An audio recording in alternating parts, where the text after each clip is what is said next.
High বন্ধুরা, আমি সঞ্জয়। আমি চলে এসেছি আজ বাবার পূর্ণানন্দ আশ্রমে।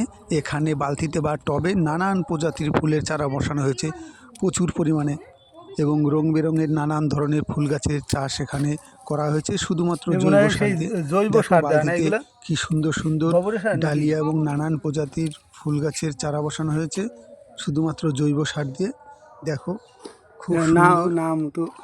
ফুলগুলোর সাইজ এবং প্রতিটা গাছের গ্রোথ খুব সুন্দর, হ্যাঁ হ্যাঁ, অবিশ্বাস্য হলেও ওর জন্য এই সত্যি। গাছে এত তেজ। দেখো খুব সুন্দরভাবে এখানে নানান প্রজাতির নানান ধরনের ফুল গাছে চারা বসানো হয়েছে, খুব সুন্দর লাগছে, যা তোমাদের পছন্দ হবে।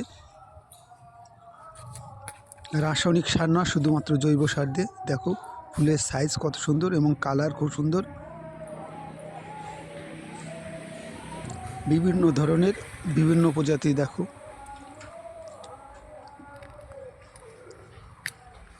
খুব সুন্দর লাগছে এবং তোমাদের ভালো লাগবে আশা করা যায়।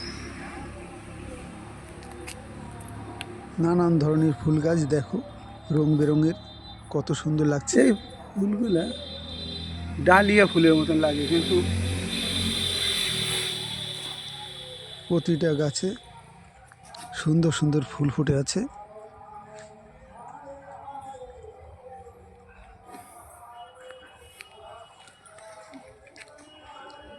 নানান ধরনের প্রচুর পরিমাণে ফুলের সম্ভার নিয়ে।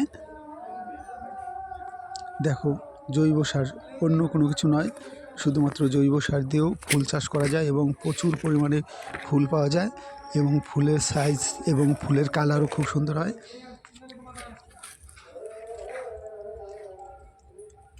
দেখো ডালিয়া ফুল গাছের গাছগুলো কত সুন্দর লাগছে, ভীষণ ভালো লাগছে, এবং রং বেরঙের নানান প্রজাতির ফুল গাছের প্রচুর পরিমাণে চাষ করা হয়েছে।